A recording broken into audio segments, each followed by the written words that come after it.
My name is Brian Ash. I'm a state representative for the 2nd Hampden District. I'm here with my friends and colleagues, Senator Eric Lesser, Senator Ann Goby, and Abby from Senator Warren's office. We want to just welcome you here today. This is for the Crumbling Foundation. We're here to give you some information, hopefully answer some questions, and we have a presentation that our friend Rob from the Division of Professional Licensure is going to do in a minute. So we just wanted to welcome you here this morning. Thank you for coming out. I know a lot of people have questions. Some people already know what Crumbling Foundations is all about. They know what that means.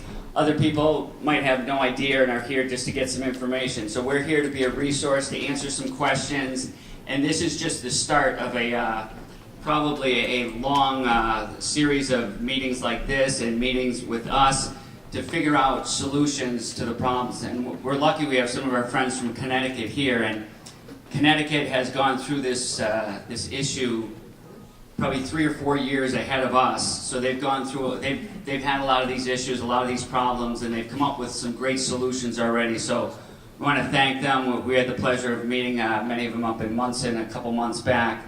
And they've been a great resource as far as what we can do as a Commonwealth and what, as residents, what rights you'll have and what direction you'll be able to go in. To hopefully, the goal for everyone is try to make everybody who has an issue like this whole again, to try to make your property whole again without bankrupting people. Obviously, if somebody's foundation is crippled and crumbling, most people that I know don't have the money themselves to be able to fix it, and unfortunately insurance doesn't cover it. So that's why we're all coming together to try to come up with some solutions for this. So again, welcome. I want to thank everybody here at the East Long Meadow Senior Center for allowing us to use this room. Thank you for coming out, and I'm going to introduce now my friend Senator Lesser to welcome you as well. Thanks.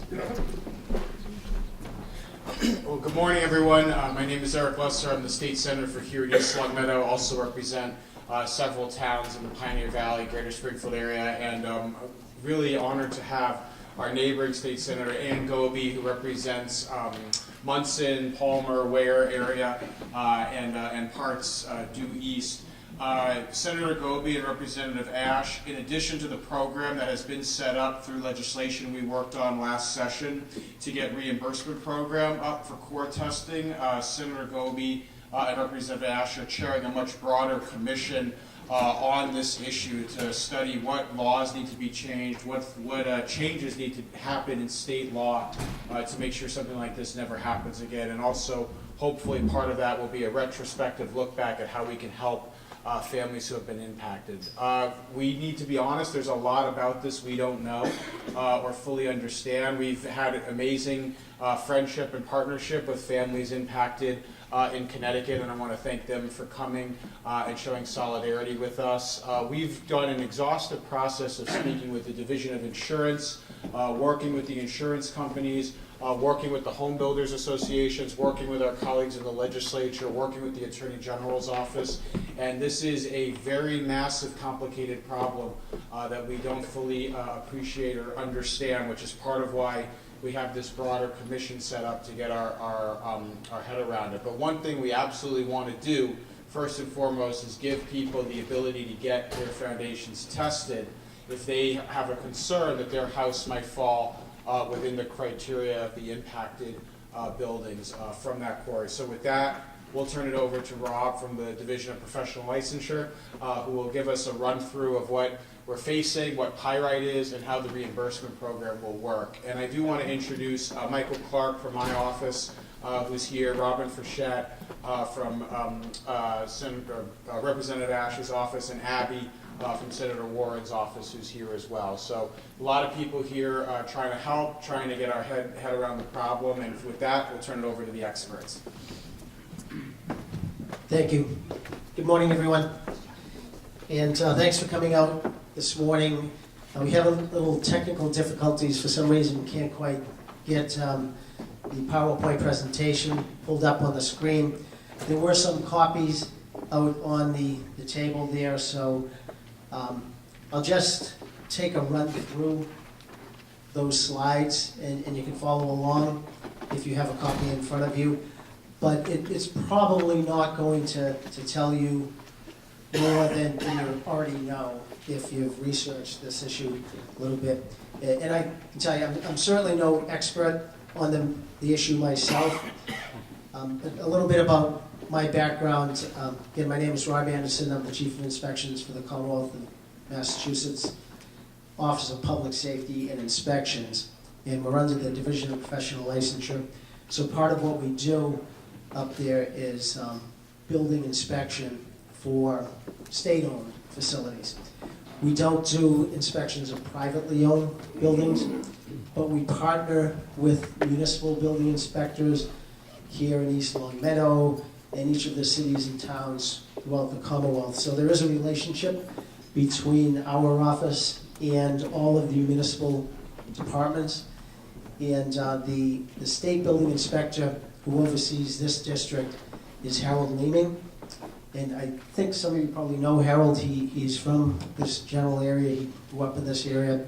And he wanted to be here today. His name is listed in the presentation, but unfortunately Harold's brother passed away on Thursday this week, so he wasn't able to make it here today, so he sends his apologies.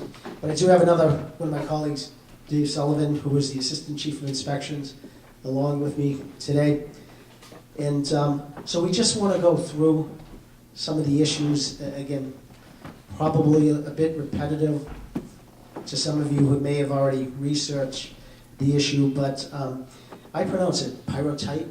Is that pyrrhotite? Pyrrhotite. Okay. And so I just did a little research on this myself when I became aware of the issue just a couple of years ago in Connecticut.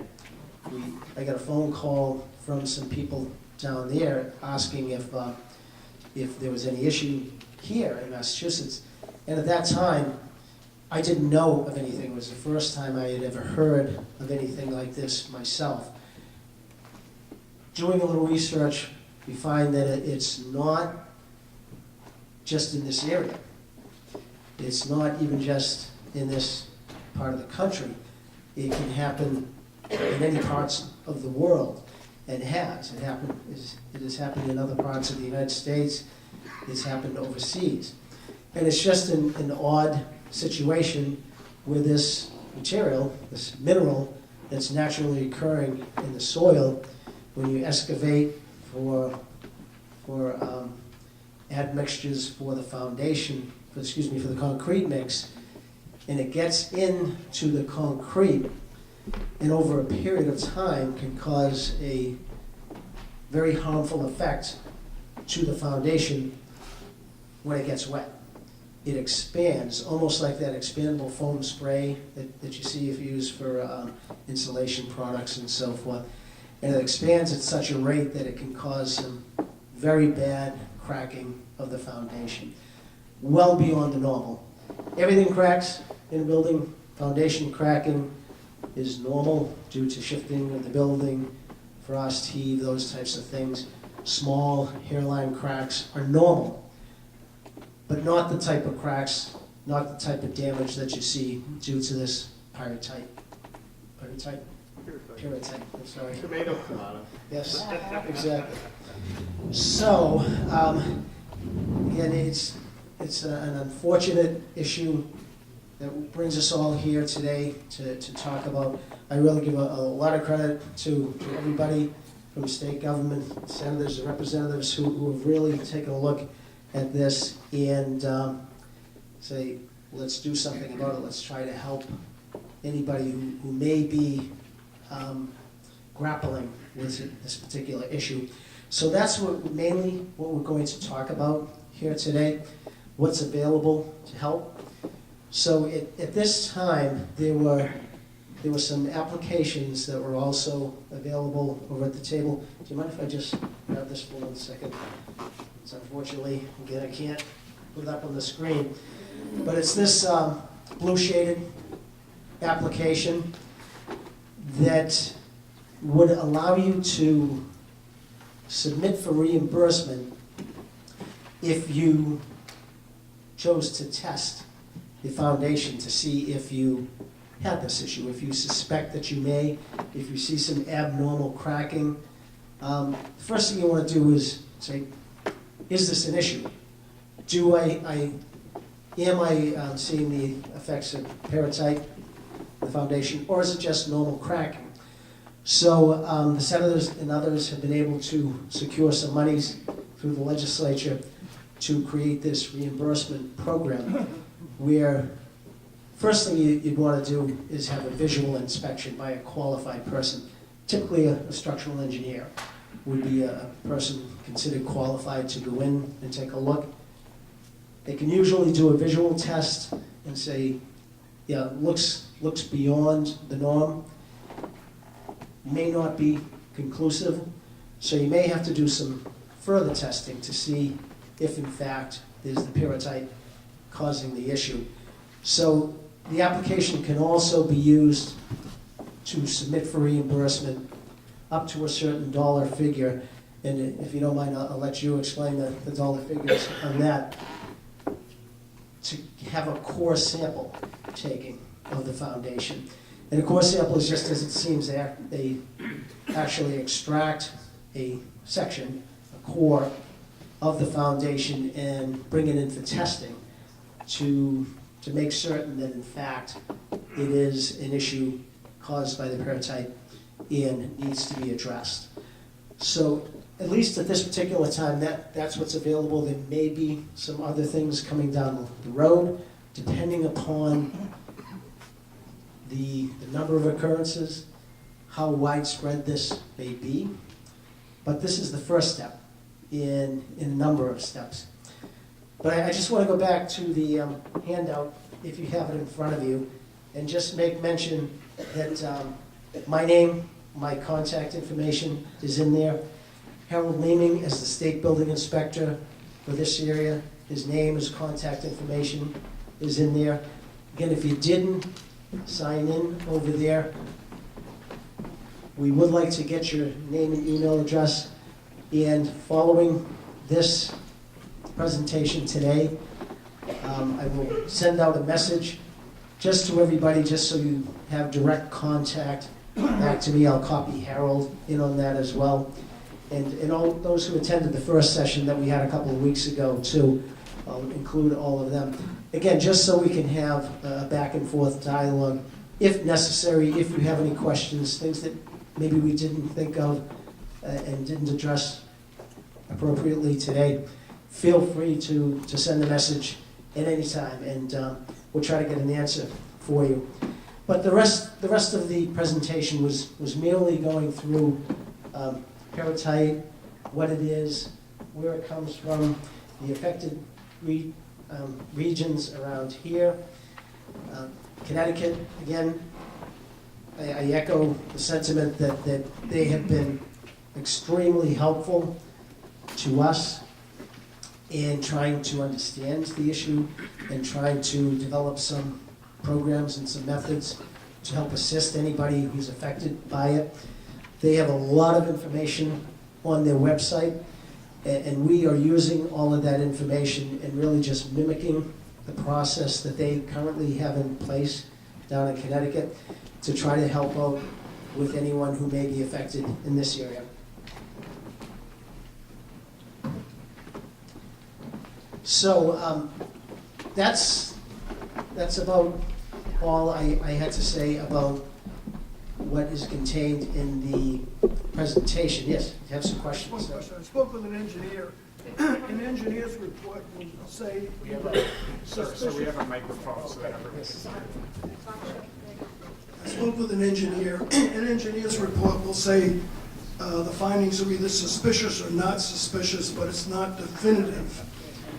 Is that really a waste of money to get an engineer's report rather than do the actual core testing? Well, I wouldn't call it necessarily a waste of money, because although at times, in your case, it may not have been definitive, sometimes they can come up and say, it is definitively not this affected. It's normal cracking in the foundation, and there is no evidence of abnormal cracking. Therefore, you can kind of breathe easy. But there's definitely going to be those times that it's not clear, because again, all foundations will crack to a certain extent. The core sampling, I think, but again, I would defer to this.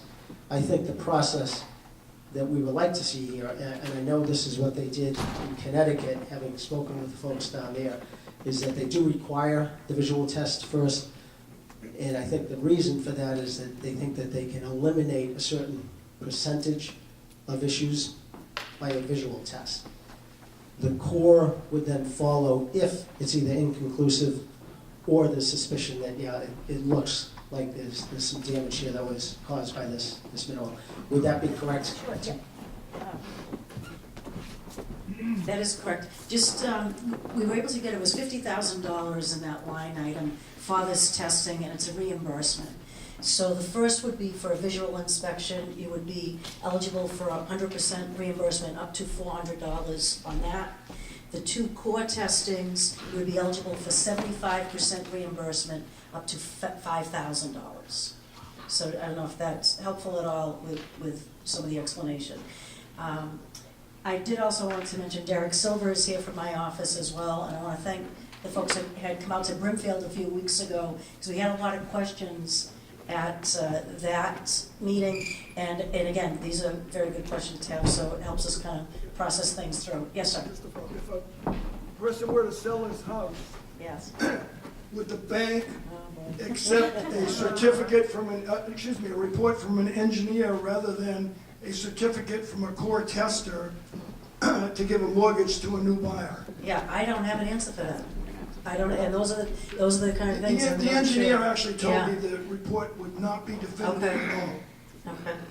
All right, well, thank you for, and that's exactly why we're here today, to figure out, when we start meeting on the commission, and by the way, the commission, we're waiting for the governor to continue. He has some appointments to that commission that have not been made yet. And I want to thank a couple of folks who are here, Michelle and Craig, who are going to be on the commission. And thank you for being here today as well.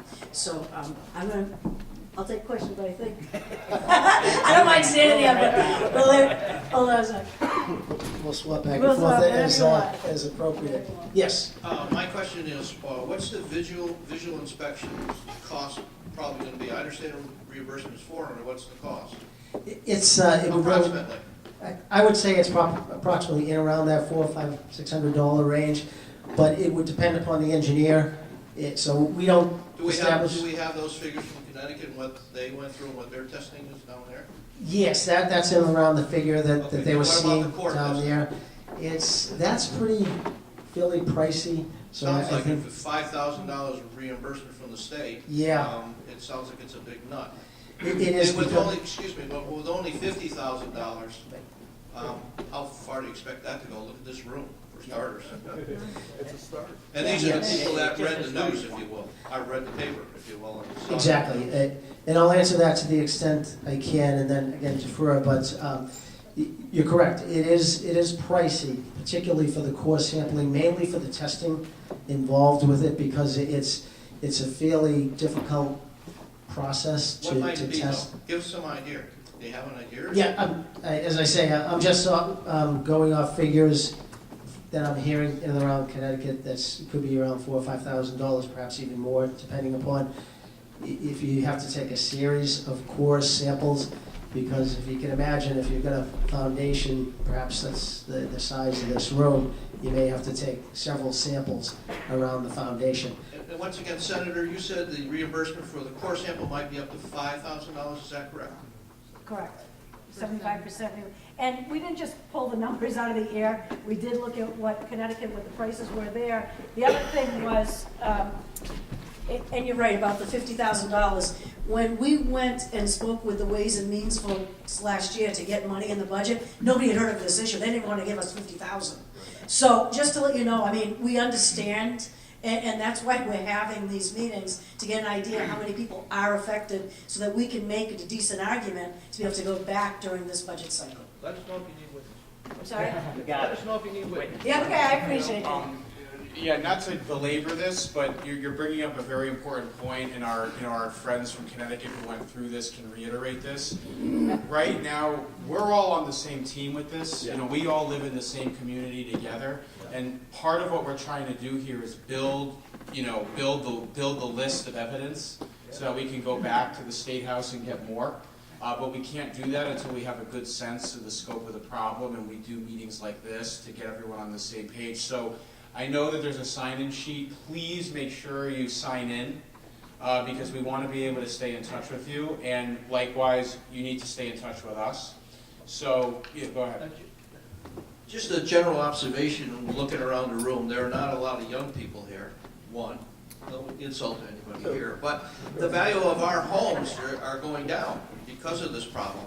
And it would be nice as those who are about to retire, or at some point in time, we all think we're gonna have to maybe sell our homes as our last asset, to find out that it's got a negative of $100 grand to fix this problem would really, really be detrimental. I could see then homeowners trying to not mention it to a new homeowner, the buyer beware situation, and wouldn't that be unfortunate if that was a new problem to be looking for because people were deceptive about it? But, you know, again, none of us in here are very young. Again, I don't mean to offend anyone. Yes, sir. I've had 2 clients, I'm a realtor, in the last year that have had crumbling concrete, and I can tell you it's devastating to the people. One couple was getting ready to retire, they owed nothing on their house. We sold the house for $410, and we ended up selling it a year later for $202. I had one this year, we sold it for $575, found the crumbling concrete, and we sold it for $302. So it's a huge impact on these people. And the issue, I think, with the core testing that you bring up that I'm confused on, the core test in one part of the foundation is not going to be enough. If you have a larger home, you have to core test different sections, so the cost of that could be expensive. And the second aspect is, if you core test and you have it, then you have to disclose it to any potential buyers that are coming through. So if sellers are confused, should I core test, do I not core test? And I can tell you that buyers in the market are very sensitive to the issue. So it's huge when people are looking at homes in East Longmeadow or Longmeadow built during this time. So it's an issue that the senators really need to bring home for money for repairs and things. Yes, sir. All good points, and I'll get to that in just a minute, but we have another comment there. As a realtor, let me ask you this, if you were a seller's agent, what would you be asking for if a seller, or excuse me, as a buyer's agent? If I go to list a property or as a buyer's agent? Yeah, so I'm sorry, as a buyer's agent. As a buyer's agent, I'm making every buyer aware that there's an issue out there, and that when we look at the house, I'm looking for it, and if I see any potential signs, I'm making my buyers aware of it so that they have the appropriate inspections if they decide to buy the house. We have to. What if the sign, this takes 10, 5, 15 years to show? So, Well, then if it takes that long, then you're not going to see evidence of it in the house. But you know, a lot of the companies are having their buyers sign disclosure to say that there's an issue in the marketplace to be aware of it. Doesn't mean that this particular house has it. and what, are you aware what your colleagues are required in Connecticut to do? I don't know. Because I believe now in Connecticut, they're required on any real estate transaction to take more samples. I think the realtors in this area are very cognizant of the issue, and that's leading to that at some point. So it's going to be an issue, it's going to impact values, whether you have it or not in a neighborhood, because buyers are aware of it, and they're afraid that the house they're going to purchase may develop the issue down the road, so it's impacting values. Yeah, and just to expand on some of these issues, we talked a little bit about that this occurs in certain areas, and it's because of this naturally occurring mineral. So around this area, all the occurrences have been traced back to a particular batching plant, and it's located in Connecticut, and about a 20-mile radius around that plant is where we need to be concerned in this general area. So around this area of Massachusetts, and then down there's in the handout, there's an area map of the suspected affected areas. So it's been traced to that plant. Doesn't necessarily mean that that's the only place that the concrete was batched, but that's where the suspicion is that most, if not all of it, came from. So it may be a condition, it may not. It's within a certain period of time. in which this concrete was produced. And I'll get to you in just 1 second, okay? And, but I'm trying to give, number one, a level of calm in that it's not going to be in every single circumstance. Even if it came from this particular batching plant, there's a higher likelihood in and around the time periods, which was, I think, in 1980, early 80s, 83. Okay. So what was the year again? 1983. 1983. Okay, so in and around that area. 83 to what? 2017. 2017, around there. So it again is something that may or may not occur. And just to your point too, that as I mentioned, you could have a foundation that's as big as this room for certain houses, and you can't just take the one core sample. So you have to sample different areas within the house if you have that suspicion on the foundation. So my understanding on the real estate side of things is that if not already there, then it will soon be there, that if you're in this general vicinity and you're selling your home, that you're going to need to do some testing there and disclose it. As you say though, it may not occur for 5, 10, 15, 20 years after the fact, because the mineral needs to get exposure to water and expands and causes the damage. And it's progressive over time. So you may not see the effects at all, and you may not know it. You may not realize it when you're trying to sell your home, but I'm not a realtor, but I would presume that if there's no suspicion, you've done a visual test, there's no reason to believe that it's affected. If it showed up years later, I wouldn't think that there would be liability there, but you'd be able to answer that better than I. Anyway, I want to go back to some of the questions. I think you had one. Yeah, so 1983 through 2017. Is it all the way up to there? It's actually 2015 because that's when they signed the voluntary agreement to stop using the asphalt. Okay, so 1983 to 2015 Yes, sir. dates, yeah. And that's when the concrete was purchased and set, is the area that they're thinking. Did, I'm sorry, did you have another question? She asked the same question. Okay. Earlier is probably the same thing. Earlier is, as far as they can see right now, is safer. Then it seems to be isolated in and around that area, that time period. Yes. Yeah, you've mentioned a couple of points that we've got to really narrow in on, I think. Water is a required element for this reaction to occur. Yes. The presence of heartite doesn't mean it's going to happen. Correct.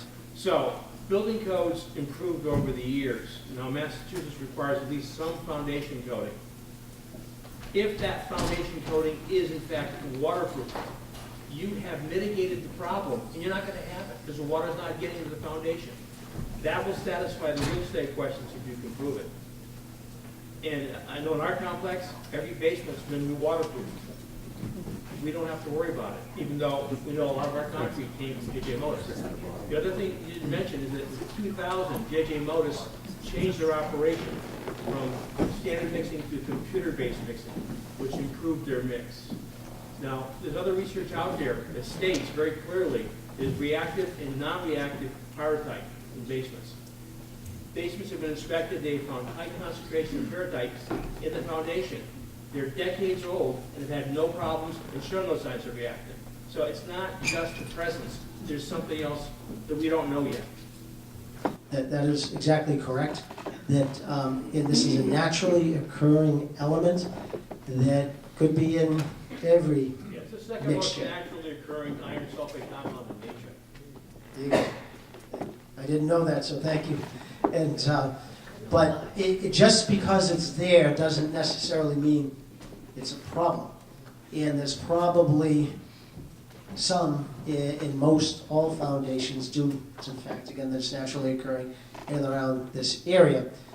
But as he says, there needs to be the introduction of water into there. And typically, now concrete is a porous material itself, so it can absorb water And even if you don't have a crack in the foundation, if there's a crack, it's going to absorb it obviously more quickly and could exacerbate the spread of that. But that is the key. I mean, if your foundation is appropriately waterproofed, you may not have the issue, even though you may have pyrite in the foundation mix. So it's something that I think we're all learning about. Again, I don't consider myself an expert by any means. I've only learned about it through talking to people in Connecticut and doing some research myself. But that is certainly a good assumption, that if you waterproof well, you may not have the issue. Yes? I can't say for us that that's true. I can't say that waterproofing solves the problem, because our home was waterproof, and we have cracking in our walls. Inside or outside? Inside our walls. That's not, that's been the outside. It's straight through. We're getting water in But through if these He's cracks. asking for the water. Waterproofing's on the waterproofing. inside. No, the waterproofing's on the outside. Is it a waterproofing layer? What was the manufacturer? It was 1996. I can't actually tell you who manufactured it. I'm going to be honest with you. But what I'm saying is we did take the step that was available in 1996 when we built our home to waterproof the outside of the walls, and it still occurred in our foundation. Yeah. So it's not a surefire solution. Not a And there's, surefire. yeah, there's different methods by which you could quote waterproof. There's a distinction in the building code, dam proofing versus waterproofing. Dam proofing, as it sounds, is you're trying to stop the migration of water. Did that distinction exist in the 80s and the 90s when some of these homes were built? Yes, yes, it's been around for quite a period of time. Typically, you're trying to waterproof a foundation if you're going to use the space for living area, and damp proofing if it's just going to be kind of a utility area, so you're not too concerned if you get a little trickle of water in there and if your foundation is, or your basement rather, is damp. But again, it may help, it should help, because that's the ingredient that causes this to have the reaction. But again, obviously it's not a panacea for this. I'm sorry, did somebody else have a question? Oh, yes, sorry. Is there, in our area, do you have, or anybody has, a list of the builders or contractors that build the homes? I'm sorry. In our area or anywhere else, do we have, or anybody has a list of the contractors or builders that use that quarry or that provider of this concrete material? My understanding is that I think that's best answered is not necessarily.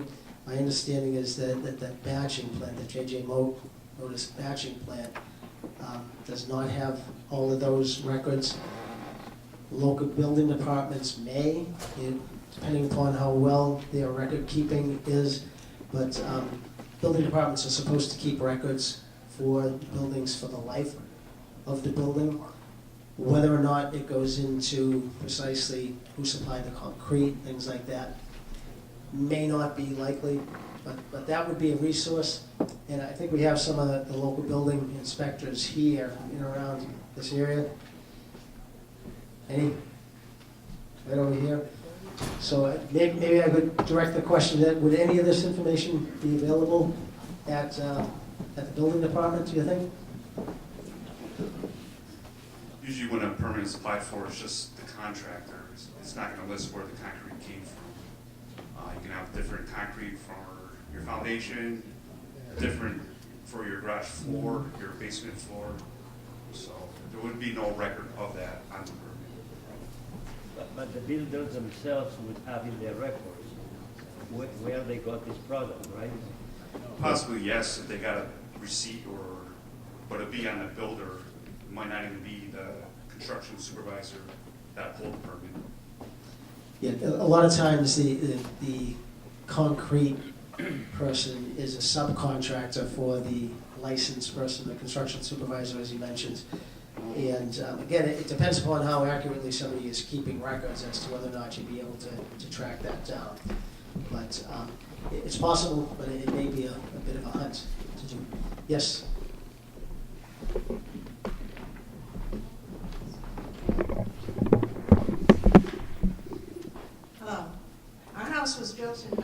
1993.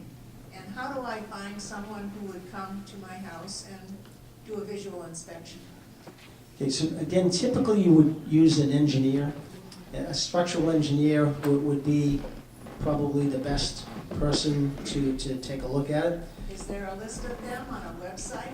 We don't in this currently- area that I could call? We don't currently have a list of them If because... they're licensed, wouldn't there be a list somewhere? Yes, there is a list of all licensed professional engineers in our department. As a matter of fact, and we're the Division of Professional Licensure, so architects, engineers, construction supervisors, anyone who you can think of, basically who's involved in building construction who needs to be licensed, you could find on our website.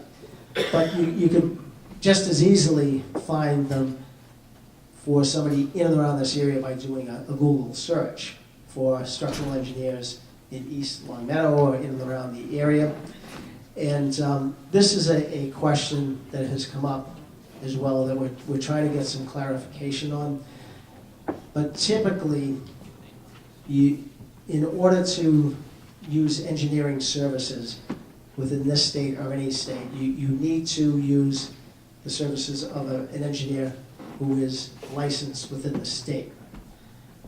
So that is the rule for the norm.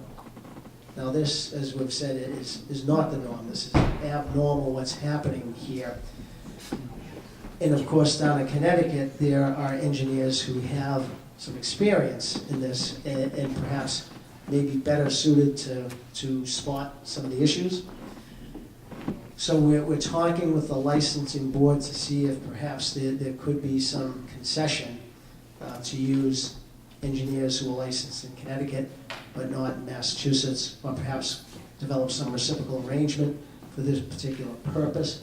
So we're trying to work through that issue, don't have a definitive on that yet, but the rule as we stand right now is if you're using an engineer, it needs to be an engineer licensed in the state of Massachusetts. But again, structural engineers, that's their business. They understand structures.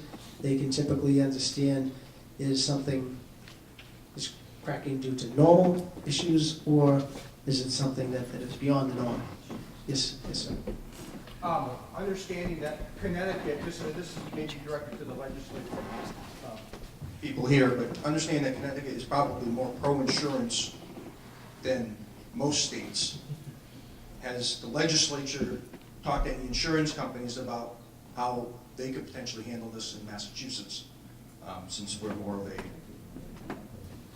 pro-constituent state? So, your name again? Sorry. Steve. Steve, thank you.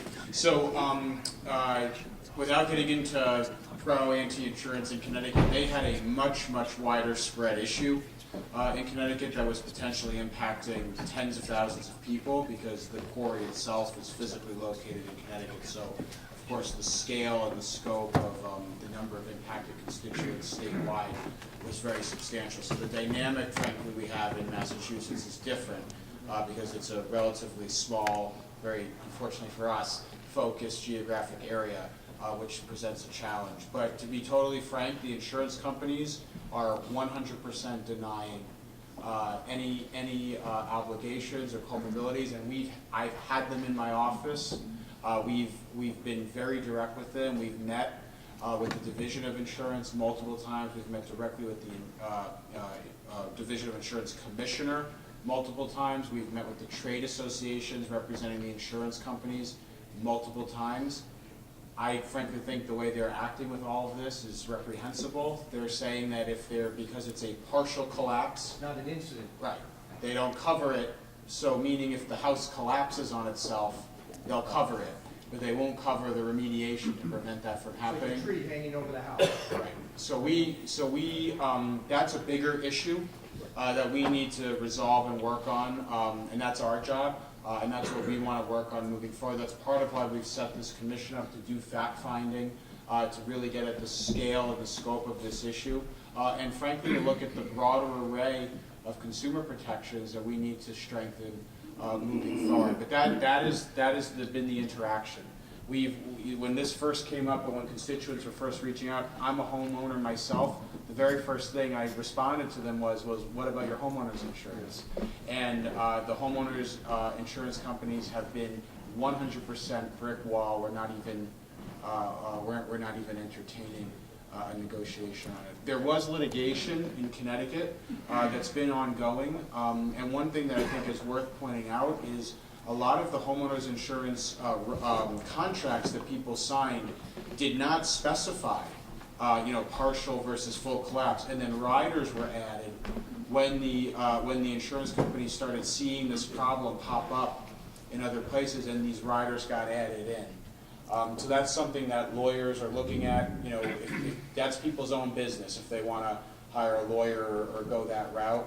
But that's been the entirety of the interactions we've had, and moving forward, I think this needs to really be, a mobilizing experience for people on how to beef up the consumer protections in the state. And I really applaud, our inspectors, the professionals, who are really getting the brunt of these calls and are really stepping up. This is a Saturday.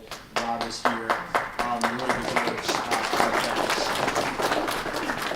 I do want to just quickly, because I know I want to make sure Stephen Crane has a chance to speak, because he's the town administrator in Longmeadow, also oversees the building department in Longmeadow. And I know we have our building inspector from East Longmeadow here, but Stephen just wanted to run through a little bit more of the detail of how the inspections can work and things like that.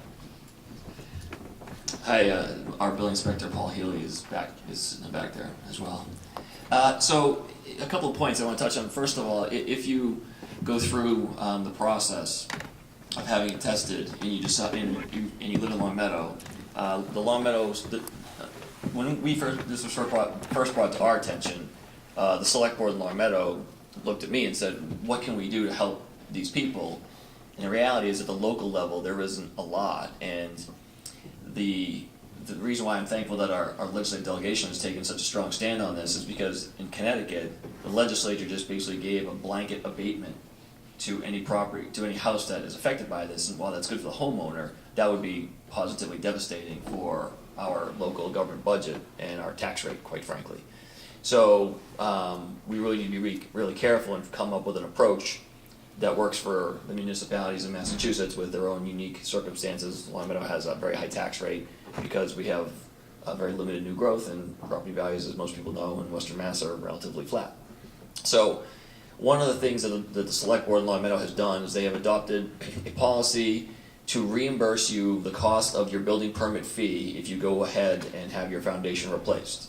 That can be a pretty significant fee if you have a large foundation. One of the replacement jobs that was just done, it's a big house, but it was $350,000, and so the permit fee is tied to the value of the work. Once you've proven that you have completed the replacement, the town will reimburse you for the cost of the permit. The other thing the Board of Assessors in Longmeadow has done is they have granted abatements, at least one that I'm aware of, and I think they've considered two for homes that have discovered through a testing report pyrite in the foundations. The abatement is generally tied to the cost to cure. So if you have a 2,500 square foot house and you know it's going to cost $150,000, for example, to replace the foundation, they would give you an abatement tied to the cost to cure. So and then once you're fixed, the abatement would then be removed and you'd be back to full value. One of the things, just as anecdotally, as this became apparent, I did talk to some local builders and try to get as much information as I could about it. And generally speaking, they have some sense of who was using Modus back in that era. Some of them keep good records. They're builders. They're not, bankers or insurance underwriters or things like that. So if someone's building a subdivision and they're pouring 6 foundations in a day, and there's cement trucks rolling from different quarries from all over into their work site, maybe they keep track of which ones came from Modus, maybe they didn't. And I think that's the big challenge, is the lack of information. And as someone on the special commission, one of my goals since the beginning has been, I think in the state of Connecticut, it's been proven that there really isn't a direct line of liability for Modus or for the contractors. I think everyone has understood there was no violation of any law, there was no negligence, there was no malfeasance, so there's no liability. And my goal would be to get contractors and foundation, form subs and things like that to voluntarily come forward and say, here's the records we have, so we can start to focus in on what specific addresses we know may have this, because I think one of the points that was made early on is you may have it and you may never know. It may never materialize as a problem for your house, and so we want to make sure we really narrow the scope of what the problem really is, because I think the best way for us to be able to provide assistance is to understand the finite nature of the problem. If it's an open-ended, unknown problem, it's a challenge, really, especially at the local level, to marshal resources to attack it, because you just don't know where the end is. So, like I said, I'm the town manager of Long Meadow. If you're in Long Meadow, or if you just have questions about it, as things evolve, certainly give me a call or shoot me an email, and give you the best information I have. So, thank you. Thank you so much. That's very helpful. And, Question for you. sure. Go ahead. If a person were found to have the problem and they're not sure what they want to do, would you give them a tax abatement for the next 20 years? And I think I read in the paper that there's a law that if you want to fix the problem and write it off as a tax write-off or a casualty loss of some sort, you have to complete all of that by the end of 2020 and have it on your 2021 tax form, and it would be an addendum to your 2017 taxes. That was in the newspaper.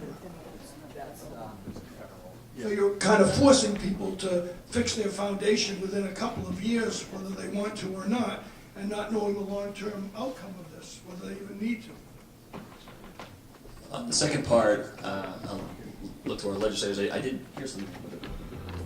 Yeah, it was in Connecticut. It was the safe harbor exemption that was extended through that tax year. So that's not Massachusetts, though. Not yet. Yeah. So that's, as he noted, as Michael noted, that's something that the Connecticut State Legislature did as part of their safe harbor. But I think they put a bunch of money. The IRS. Yeah, the IRS did it for the state of Connecticut, but we don't have something like that for Massachusetts residents yet. I thought that Rep. Neal was involved in getting that here as well. Yeah. So I think that question is related to federal tax policy through the IRS. So, and some of it was changed during the tax rewrite that happened last year. So we don't want to give people incorrect information. So we do have Abby from Senator Warren's office here. So just if people have specific questions about the federal, we're less versed in that as state legislators. So if people have questions about the federal tax implications, the best thing to do is either consult your accountant or come talk to us separately so that we can get you connected to someone. Is that we don't want to give people incorrect But the message information. is change it and give people 5 or 10 years, not 2 years. Right. To That- try to fix this problem. But just so people understand, that is a federal tax policy change, and we are working with Congressman Neal's office, Senator Warren's office, and Senator Markey's office on getting that updated. They have legislation. So it's in progress. It happened in Connecticut last year, but we want to be careful about getting tax advice to people in a public forum. So come talk to us separately, and we'll get you connected to people who can answer it for you. And on the abatement question, it's the Board of Assessors reviews abatements on a case-by-case basis, and I think that, I don't know if they would agree to a certain term of an abatement, but I think the Long Meadow Board of Assessors anyway certainly has recognized that this does have a negative impact on the value of the home, and the only fair thing to do is to provide some relief for people impacted by this. I mean, I think the stories that the realtor told, many of those people have come into my office to talk to me about it, and it is really heartbreaking to hear that story because of, quite frankly, the randomness of how these problems materialize. The issue is going to become, for the future, as buyers want to buy homes in Long Meadow or East Long Meadow, The legislature has to come up with a solution for buyers that they can see a fix for them if they purchase a home and the issue is discovered over the next 5 to 10 to 20 years. Otherwise, there's going to be a constant fear of, well, maybe it hasn't materialized yet, so I better buy someplace up in Northampton or something like that. Thank you.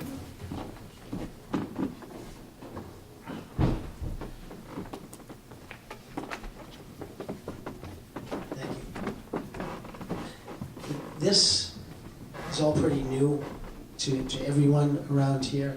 Of course, Connecticut first experienced it. We're all kind of learning from this each day and learning what are potential solutions for this. So I think a lot of this is going to unfold. When we were over in Brimfield, Brimfield, there was far fewer people in the audience. I think we had maybe 30 or so in there. So I had no idea the scope of the issue. I don't think anyone has a real handle yet as to the scope of the issue, how grand it may be. That's why kind of starting out with small chunks and then seeing what else can be done to try to help support financially the testing, etc., to find out if in fact there is an issue. But as I look out here today, there's got to be 7,500 people or so here. Is everyone here either suspect that they have an issue, or are you just here to try to get some information? If you raise your hand, do you think that you have something happening in your foundation? So a good percentage, but thankfully not all, and I'm sorry to those who do suspect it. But it's about solutions right now, about identifying problems and identifying solutions. And again, it will be unfolding, I think, over the next several weeks and months. Yes, sir. This is a question to our legislators, particularly your senators. Can you encourage UMass to take this up in an engineering program? I mean, it's right here in our backyards. Rob is probably not aware of this. Those of us in East Long Meadow live on wet soil. There are a lot of us with wet issues. It's just common to East Long Meadow, not as much in Long Meadow. Tends to be sand there. But shouldn't somebody be studying this? Rob, I don't fault you at all, but you're very general. A lot of us are here worried to death about our values of our home, and it seems like somebody should be involved in getting this going. I've been watching this with a Long Meadow gentleman for a year and a half when it occurred to me, when his beautiful home all of a sudden had no value. It occurred to me, holy mackerel, that's what's going on in my garage. I'm a homeowner, but it seems like somebody, senators again, somebody should be studying this somewhere and come here with some facts. It's only going to get worse. As we're developing knowledge as a state, those of us in the group are losing value in our homes. And, that's alarming. That's like a small fire in a house that's growing, if you will. But it seems like somebody should be studying it more thorough and come up with a game plan that they can share with people. Thank you. All I was going to just say to that's going to be part of the work of the commission, is that we'll have an opportunity, and I think that we'll be bringing folks in to speak, and obviously the higher ed, we've got UMass right down the road, and the state geologist is at UMass, so absolutely, in Connecticut, UConn, and Trinity have been kind of stepping up to the plate on it, but absolutely, the state and university system. We graduate a lot of engineers. Absolutely. It seems to be something they should know about for our Yeah, absolutely agree. Yeah, I mean, this is something that, as the senator says, the commission will be taking a look at. And right, I'm only speaking generally because I only have a general knowledge at this point. You've got a whole bunch of things to worry about. Yes, but this is of paramount importance to you and anybody else who is affected by it. So, 100% understand and agree. 401k going down, Yes, if you will. agreed. I'm saying it's equivalent to that. Absolutely agreed. Yeah, and but yes, that's definitely something that they'll be talking about, and there will certainly be more research into this and research into how to best provide a solution. Did you have questions? Yes, I'm a real estate appraiser. I've seen a lot of Crumbling Foundation. Just want to make a comment, excuse me, on the radius of the map. Fannie Mae looks at it differently. For us as appraisers, we have to make a comment on it. They consider it all of Hampden County, all of Talon County, all of Windham County, all of Hartford County, all of Worcester County, not Hampshire County, only the town of Ware in Hampshire County. So for us, we have to look and take a picture of the foundation for all the counties, so it goes beyond the radius of the map. Yeah. Okay, the radius in the map is really it's theoretical, of course, and it's basically about how far you can travel with a load of concrete mix. We've all seen them in the drums that are churning, and they're churning for a reason, to keep that content from solidifying. But there's a point of travel beyond which you're going to run into some problems in that respect. So that's where they're theorizing that it's about the 20-mile radius. But even as I spoke with the folks from Connecticut, battery go out, maybe. Just swap to the other mic.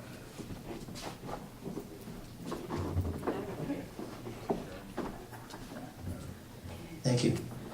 As I spoke with the folks from Connecticut, they did suggest too that we don't just limit it to that 20-mile radius, that if it cut through a town's midway through the town, for instance, that look at everything within the town. Don't just limit yourself to that. So that's recognized, and but that's just a rule of thumb at this point.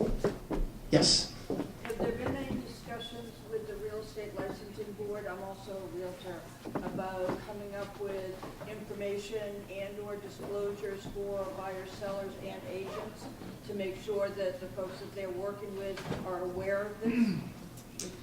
Yes, I'll turn it over to the senator, but we did have a realtor at the last session in Brimfield who said that that was ongoing, but I'll let the senator respond. And I know that we have a realtor back then. Yeah, we had met with folks from the Mass Realtors Association, and they have come up with, do you have a copy of that disclosure, that they are using out, I know, in Western Mass here, and I'm not sure where else, but the Mass Realtors are aware of it, and they have come up, similar to like the lead paint disclosure that you see when you buy a home. That be accurate?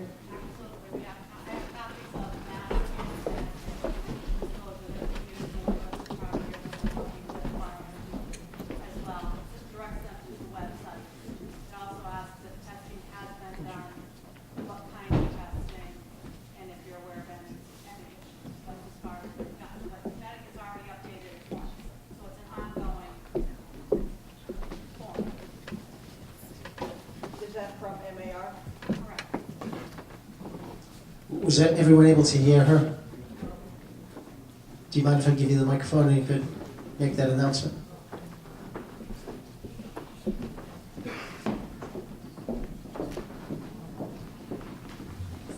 Hi, I'm licensed in Connecticut and Mass, and I've also had the lovely experience of having my foundation crumble, so I try to stay up on top of it, and we've replaced ours. So there are forms put out by the Mass Association of Realtors. It depends on your company if they brought it to your attention or not. But we currently use it for listings and for buyers. It directs them to the websites that have information. It also asks the question of, have you had testing? What is the testing? And are you aware of any problems? And Connecticut is the same. Mass pretty much followed Connecticut's. And Connecticut's already updated theirs once in the past, I believe, 6 months. They came out with a new form. So they're staying on top of it, and as new information becomes available, they're updating the forms as well. Thank you. Yes? I just have a question for the realtor. How much did it cost for her foundation to be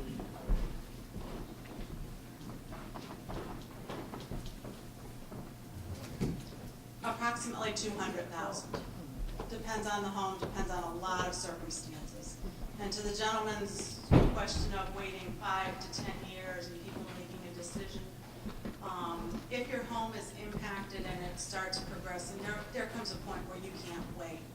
Ours was in 2015, prior to, just before the Connecticut collaboration of people came together, and so there was no information and nothing out there. And while you think it's taking a long time, give them a lot of credit. They have made tremendous headway from 2015 to the present and what they've got done. Thank you, Tim, for all your hard work, and for Michelle continuing on for Mass.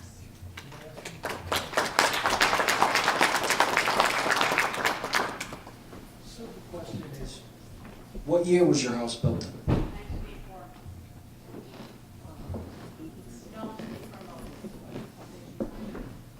Yes, sir. Yeah, I guess this is a question to the Connecticut people.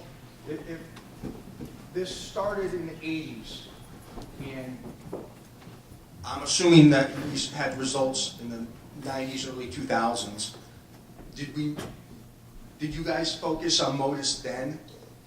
And if so, why would builders still be using Modus into the past 2010s if they had a suspicion of bad concrete? I know there's no liability per se in that everything people did was legal, there was no issues against pyrrhotite in the concrete. But to me, if builders had suspicions and they were still using them, and you know, that smells funny to me.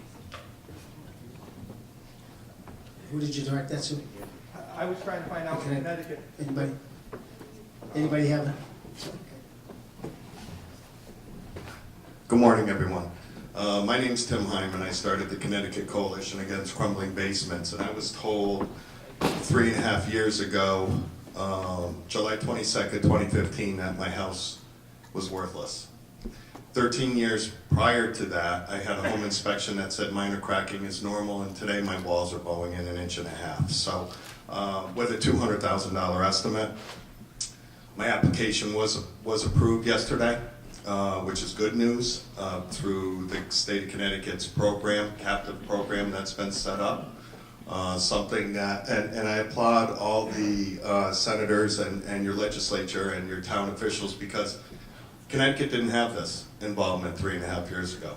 Nobody would return my call 3.5 years ago. So, you know, kudos to these guys, because, and Michelle, who decided to take a stand-up role and you know, leadership role and really get the ball rolling. So you guys are in good hands.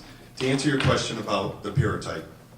So it goes from 1983 potentially up to 2015, and the reason why potentially up to 2015 is because that's when Becker's, the owner of the quarry, signed the voluntary agreement. Back in the early 2000s, a concrete company in the state of Connecticut is liable. They have a 10-year statute of limitation from the time the concrete's poured for a problem that doesn't show signs for 15 or 20 years, okay? So does it stink? Absolutely. It stinks. I was in a lawsuit. I lost my lawsuit for 2.5 years. It's very expensive. You know, they changed the language of my policy the year after I bought my home. The judge ruled that the problem was manifesting prior to when I purchased the home. There was a meeting at the LOB with a woman by the name of Linda Topolowski back in the early 2000s, where you had a couple dozen homeowners saying, hey, elected officials, we have a problem here with the concrete. There's a problem here with our walls. Maybe not knowing that it was linked to pyrrhotite at the time, but we have a problem. So there was a meeting in Hartford down at the LOB with a couple dozen homeowners, Attorney General, Blumenthal was there, or his office was there. There was some other senators and state representatives there, and nothing happened. Crickets. They tried to work through maybe changing that 10-year statute of limitation, but still nothing happened. Back in 2008, you had Department of Consumer Protection, state of Connecticut, tour homes with Don Childry, who's a builder, who's repairing it. Again, crickets. Nothing happened. So there's things we can do differently, and there's things that, you know, we learn from.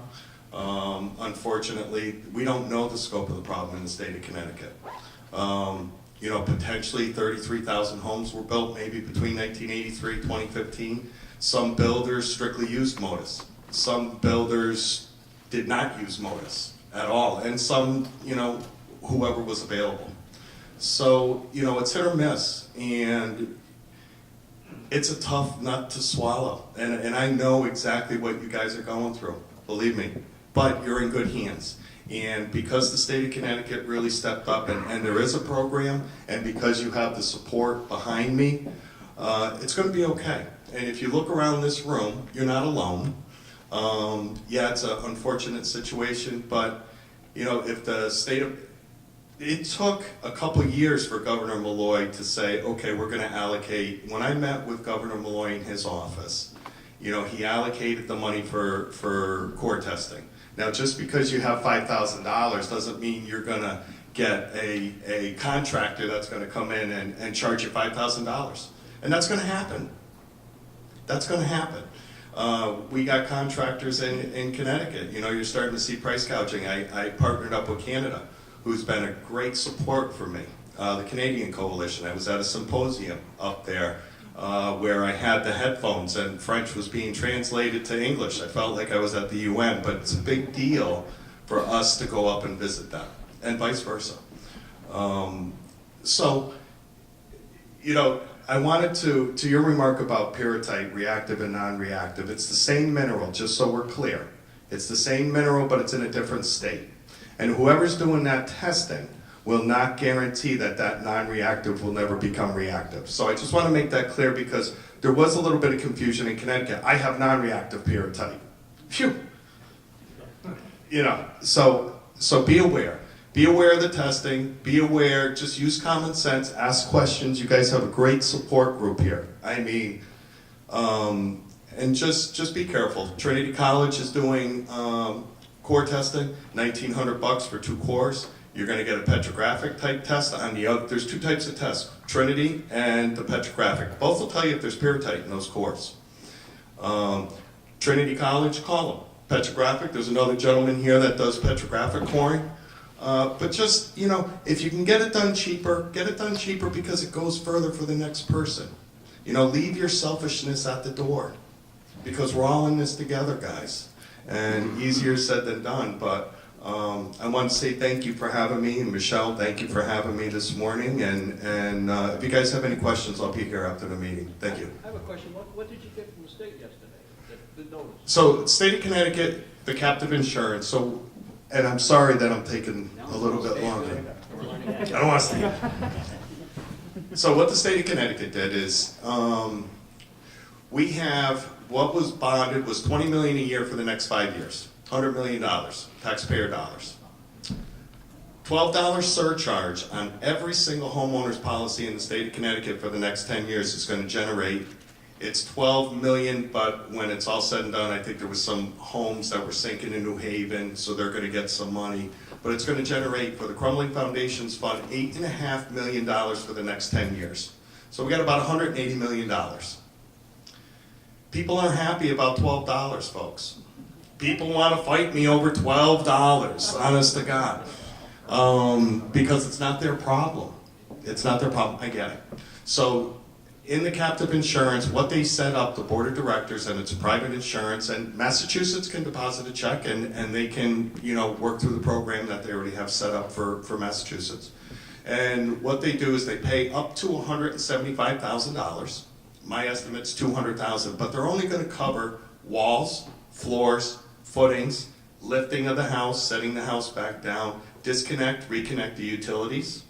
So what am I going to have to pay for out of my pocket? Steps, sidewalk. I got to remove the deck myself and rebuild it. My man cave downstairs, I got to take it down and rebuild it if I decide to. A driveway, if I need a driveway. So at this point, you know, three years ago, I would have fought the tooth and nail on a driveway and all that. But today, after fighting this for 3.5 years, I'm okay with that. You know, not everybody is because they have much larger homes than I do.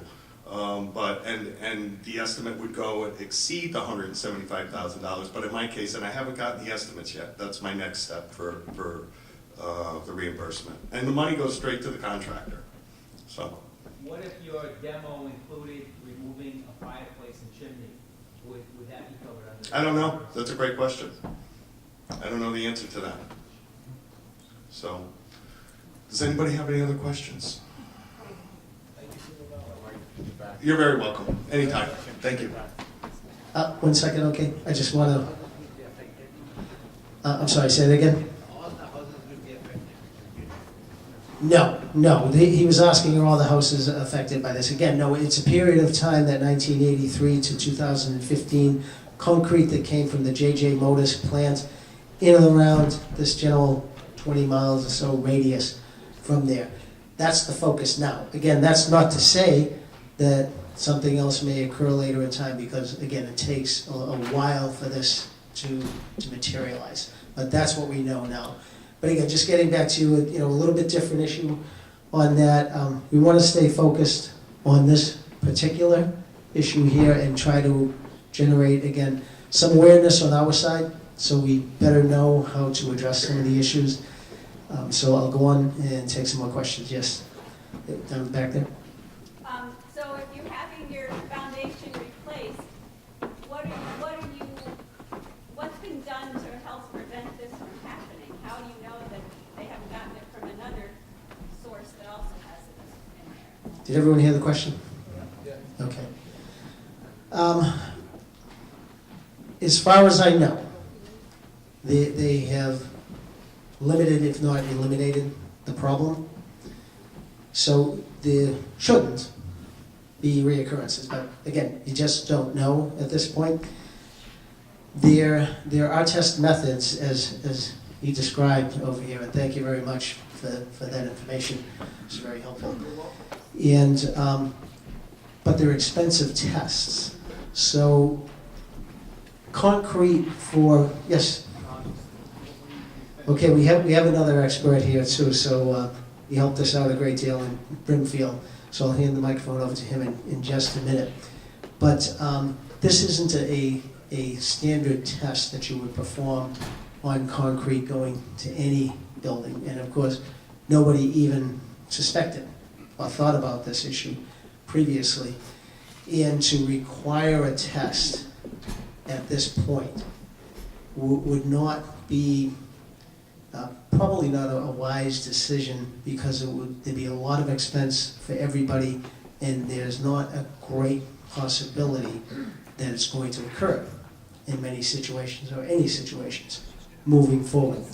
So it's fairly isolated. Got to deal with the issues that we know about and come up with best solutions. But I forgot your name, sorry. Greg. And Greg is much more adept at concrete issues than I, so I'm going to turn it over to him, and he's got some things to say.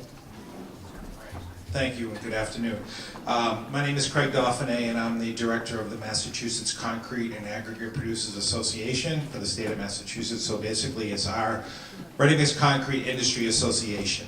I've been working with the legislators and building inspectors since I heard about this issue. My other experience is I worked in this market for about 28 years, working for a local concrete producer before I got involved with the association, a company called Construction Service, which is right over on Boston Road. Wilbraham had plants in Springfield, West Springfield, Northampton, Amherst, so I'm very familiar with the market. The customers, the foundation contractors, a lot of the builders, and the other concrete producers that were my competitors for many, many years. So there's been a lot of questions about the builders, the foundation, the local concrete producers, so I just thought I'd get up and kind of shed some light or give you some information that hopefully would be useful. To my knowledge, knowing my competitors, now we're talking about the concrete producers, if your foundation was supplied by a Massachusetts ready-mix concrete producer, like Construction Service, to the best of my knowledge, you should be fine. None of the producers that produce concrete in Massachusetts went to this Wilmington, Connecticut quarry, bought aggregate, and hauled it back into Massachusetts to produce concrete. Many reasons for that, but to my knowledge, none of them did that. Now the other Connecticut producers, besides J.J. Motors, that brought concrete up into Massachusetts, I cannot speak for them. But if your concrete is supplied by Construction Service, Chicopee Concrete, Bainus Concrete, Hathaway, you should be okay. Foundation contractors is probably only 6 to 10 concrete foundation contractors that have been building foundations here over the last 20, 25 years. And many of them are still in business, some of them are gone. The builders may or may not know who supplied the concrete. Most of the builders don't buy the concrete for concrete foundations. The relationship is usually between the concrete producer and the foundation contractor. And it's a very local business, so there's relationships that you build between a producer and a foundation contractor that last for many, many years. So some of them hop around for one reason or another, like anybody else, either for bad service or for high pricing.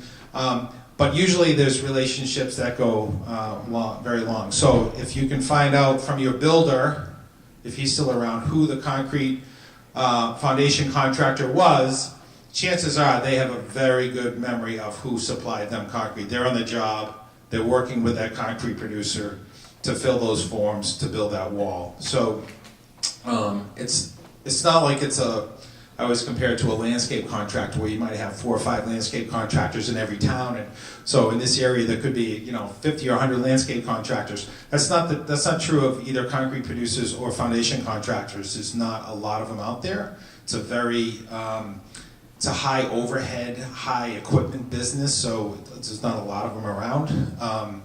So if you're looking to find out, and this goes for the realtors too, who supplied the concrete, chances are you should be able to figure it out, or they could surely help you figure it out.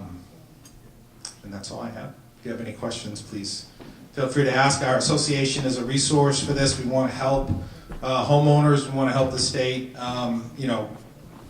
get a grip and be able to get an idea about the size and the impact of this problem, and hopefully we'll be here for the duration, offer our services. Thanks so much, very helpful. Any name of the organization you'd like to know? So it's the Massachusetts Concrete and Aggregate Producers Association. So we kind of go as MACAPA. So it's a lot easier to. I never would have got that correctly here. Just have a question here. I have a question for the legislatures. Are they restricted to certain years for the testing reimbursement program? We followed Connecticut on it from that 1983 up to 2015, but I'm not even sure if it went all the way to 2015. But we did do that. However, when we realize if there's more of a scope of a problem, we can make some changes with that too. Our town was built in 1975. We had not heard that anything back that far. So would that disqualify us for the reimbursement program? I think we're still in a learning process still in a, too, right. so we'd look at that or anybody that's impacted. Question would be why you think it's having a problem 75 will crash. Yeah, that was going to be my question. Do you suspect that you have an issue there? You do have significant cracking there? Well, remember that. We just noticed it in the last few years. Okay. Well, remember this is a reimbursement program, so I would say there's an application process. You can apply, and then it would be reviewed, and a decision would be made as to whether or not to open up that period. I would think would be the best thing. It may very well be that you don't have the issue. You may have some cracking for some of the reasons. As I said, there could be many, many reasons that a foundation is cracking, not just limited to this issue. We wouldn't know that unless we got. Correct. Correct. But just remember, and I want to be clear to everybody that the program that has been established at this point, it has the expectation that you take proactive action, a visual, a core sample. The money is coming from your pocket initially, and then you are requesting via an application process for reimbursement up to a certain percentage, depending upon what you had done. So certainly couldn't hurt to file an application. Again, whether or not it's approved ultimately, that's discussions that will have to be had. Yes. Sorry to talk again, but I wanted to build on Craig's point a little bit, because we had a conversation a year ago, and his description of, we talked about a layered issue. Well, using the metaphor of peeling the onion, that's what framed my thinking of this. You have the radius picture. Maybe it's the counties, maybe it's the radius, but there are a finite number of homes inside that ring. Connecticut, as we just heard from the gentleman, took more of a kind of a blanket approach. It seemed like they didn't want to put in the work to figure out, specifically where this is and really kind of drill down into it and get into the level of detail. So they did, and I'm glad, and congratulations on getting approval for the funds. We're trying to do it a little bit differently, especially at the local level. We can't afford to do a carte blanche approach. We can't afford to have 15, 20, 30, 100 homes in our town lose their value.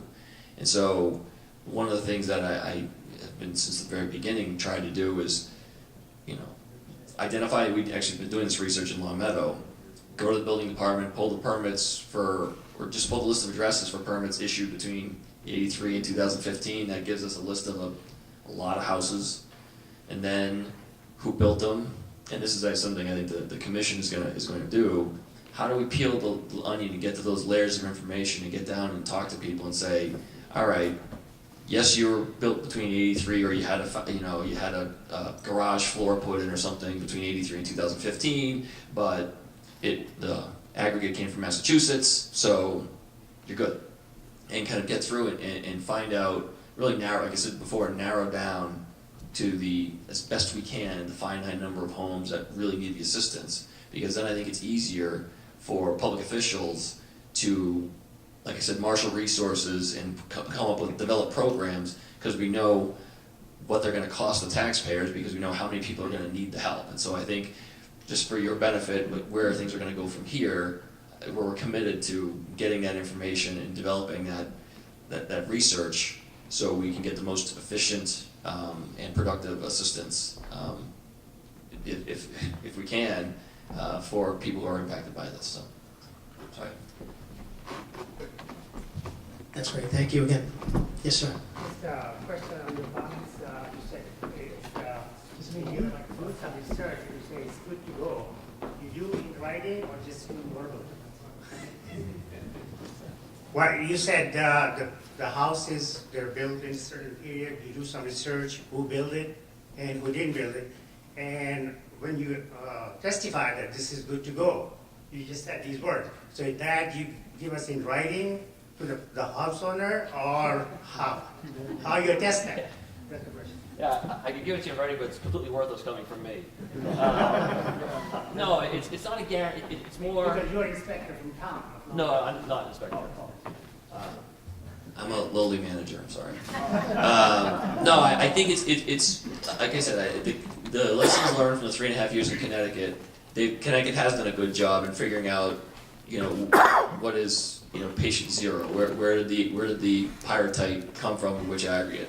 So the way I look at one of the things that I want to try and do is find out where it went in Long Meadow, but also in Massachusetts. That's the big question. And if your foundation wasn't poured with that aggregate, there's a very high likelihood that you don't have pyrite in your foundation. This is what we've been learning from people like Craig and from the state of Connecticut. So that's really the kind of threshold that we want to get past. I mean, I don't think anybody's going to get, an inspector who does the test will guarantee you. So the actual engineers can't give you a guarantee, so I don't know that there ever will be. Okay, thank you. And I just wanted to cut in here and just mention a couple things. So again, I'm Abby from Senator Warren's office. Good to be here. I'm the Western Mass Regional Director, so I'm local. I just want to say thank you. I mean, we have amazing champions at the state level, Senators Lesser and Goby, Representative Ash, for being here. They've really been leading the protection for residents here in Massachusetts, like yourselves. I just wanted to quickly mention that at the federal level, Senator Warren and Senator Markey have both been partnering with the Connecticut Senators Blumenthal and Murphy to co-sponsor 2 pieces of legislation, the Crumbling Foundation's Small Business and Homeowners Assistance Act, and the Aid to Homeowners with Crumbling Foundations Act. So if anybody has questions about federal legislation or what we're doing at the federal level, I know gentlemen over here brought up the tax and the IRS issues, so I'm happy to have that discussion with anybody either after this or you can contact our office. But I just wanted to say thank you for being here, because I think it's really important to hear the nuances of these concerns. And so we are fighting this at the federal level, but we're also here to support the state delegation. So thanks. Oh, I have a question. I have a question for Craig. Okay. On the association level, or maybe the ACI level, has any rules or legislation been written into the testing for this pyrotype before you add the aggregates to the batches? Because it doesn't sound like that's progressed anywhere. I mean, this could happen again. Obviously, we know that the source is Becker, but there could be other quarries within New England that have pyrotype. And I'm just wondering, So to my knowledge, there's no ACI standards for this, which is the American Concrete Institute, so it's kind of the Bible in our industry for testing and for material knowledge. So there is no, because this is something that just never happens. I mean, look, I was a producer for 30 years and never heard of this. And we, at Construction Service, where I spent most of my career, we supplied very high technical concrete, you know, bridge decks, high rises. We basically built Springfield, UMass Amherst, and a lot of major DOT projects. So very involved with the technical part of the business, but never heard of this issue. I know that it's, you know, now heard of that they had issues in Canada back in, I think, the 70s or 80s. But it's nothing that our industry was ever tested for, because it's just something, you know, that's never happened. One thing that I forgot to mention, so why I'm so confident with Massachusetts producers is that I know who they buy their aggregates from. And these gravel pits and quarries have been around for decades and decades and decades. I mean, my family, we had a gravel pit in Palmer that we dug out for 35 years. You know, Jonas Lane and Son, they've been around for 100 years. You know, the Warner family up in Amherst has been around for 50 years. So these pits are not new aggregate sources, so they have been around for a very, very long time and never had an issue. So I'm confident that the minerals that the producers that are using that are from Massachusetts will not have problems. So. I'm just wondering though, if now that we kind of see that there's a problem with the pyrotype in concrete, right? If going forward, there will be requirements. You know, I think that's something that the commission will have to look at. You know, there's a lot of pieces to that because, you know, any type of aggregate deposit has different veins of material in it. Like this quarry, I'm sure, had veins of it. The aggregate pit that we had in Palmer had veins of stone, veins of straight sand, different coarseness of sand. So it's going to be hard to be able to target. You could do an annual test on a piece of that quarry, but those minerals change, and there's different minerals within the same quarry. Within this room, they'd be different. So it would be very hard to do and have any benefits to it, but I'm sure it's something that's going to be looked at. So currently, if the state of Connecticut, there's no, I'll say litigation, there's no specs that call for this. They could still be technically batching concrete with pyrotype. Well, I don't think out of this quarry they're allowed to. Well, no, they voluntarily, but I'm saying, say another quarry opened in Connecticut by a different name. In theory, there's nothing on the statutes or in the specifications that would test this. No, all I can tell you is that I've been involved with opening quarries, and one of the things that you do when you look at a deposit is that you want to make sure that it's good quality material that you're going to invest in stripping, mining, processing, and selling. So you're going to do initial tests on that hillside or whatever you're looking at doing, and those tests would identify, among other things, the mineral makeup of the material, the hardness of the material, the durability of it, the consistency of it, the depth of it. And but would it test for pyrotype? That's my. You know, if you're out in Boston, you know this because you're familiar. But if you were a producer out in the eastern Mass and you found the quarry, you did all the testing that you just said. Well, I would say this: if I did the testing 5 years ago and I said I had pyrrhotite in, I'd be like, "Is the stone hard? Is it durable?" Now, I think if that was one of the minerals that was in that material, it would obviously raise a red flag to whoever was processing that material, or buying it, or producing it.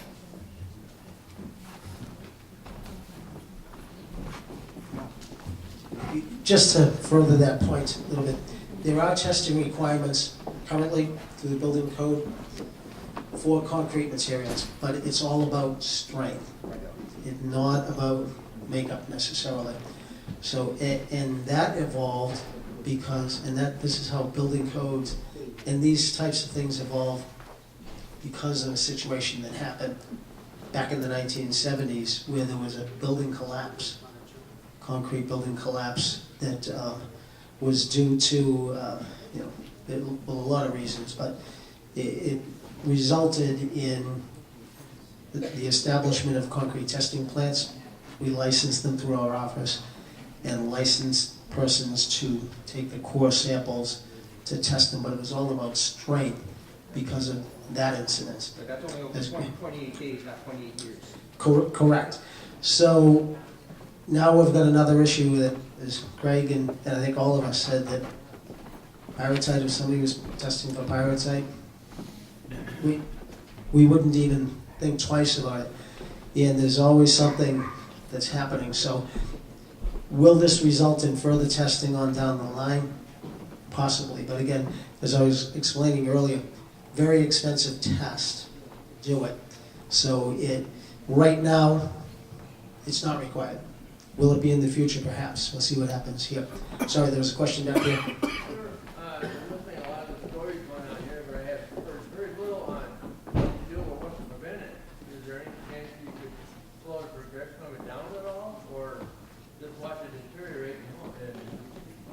So the question, if you didn't hear it, was what can be done to prevent it? So the good question, not certain that I have any really good answers right now. But again, it's the introduction of water into the foundation system that is necessary to expand this mineral. Not good, except for some of the waterproofing issues, that if your foundation is waterproof, etc. But I don't have any good information on that now, but we'll try to research that a little bit better, and that's something that we can spread via email, so you get that. Yes?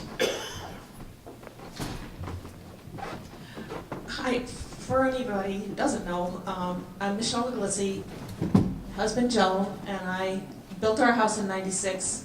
We paid it off a couple of years ago, only to find out through a resident of Long Meadow who had this in his basement that we were affected too, because we knew we had J.J. Lotus concrete in our walls.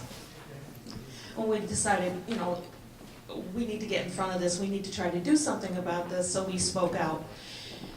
And we formed a group of residents, who a couple of them are here, Heidi and her husband. We formed a group called the Massachusetts Residents Against Crumbling Concrete. We have created a Facebook page so that we post any information that we get, and we'll ask that we get the PowerPoint from you, and we'll post that on the web or on our Facebook page as well. And I encourage any of you to reach out to me through that Facebook page, or come and see me, and I'll write down your email if you would prefer to communicate that way, because I will be on the commission and I want to help represent you. It isn't just about my husband and I, it's about all of us. And I think that we need to show our legislators how many of us are affected so that they can advocate for us. If they don't know about us, then they don't know what to do for us.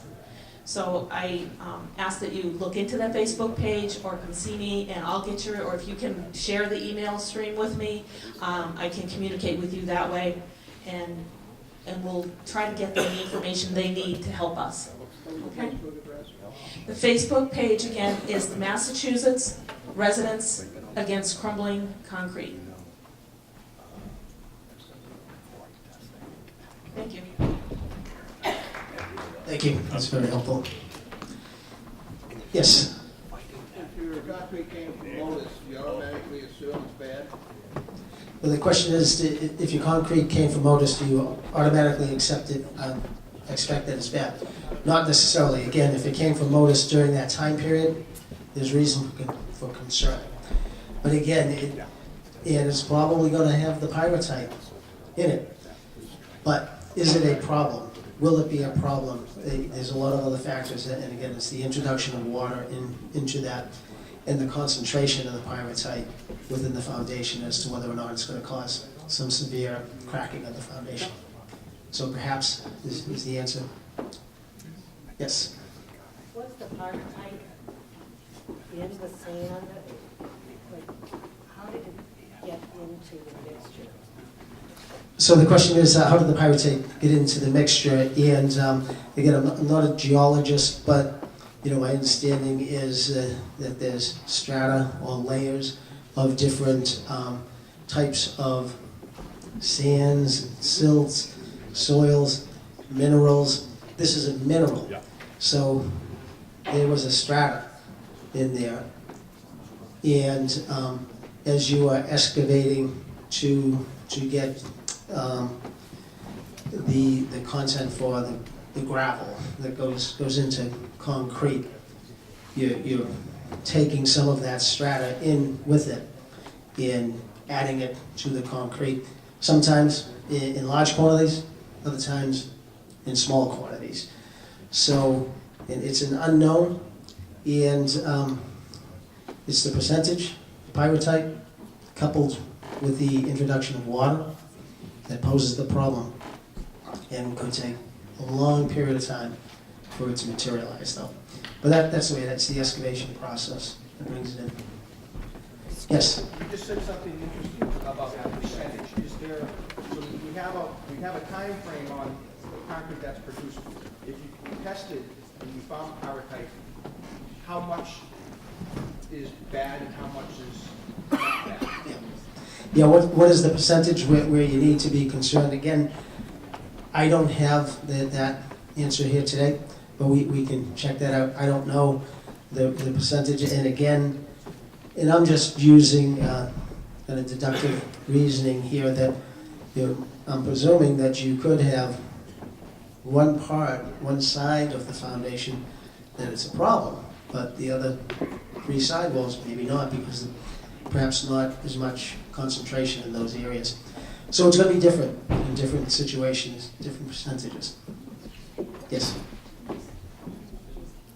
I got more copies of the application made over there on the table, so for those of you who are still looking for them, you can just go grab one. Thank you. Yes.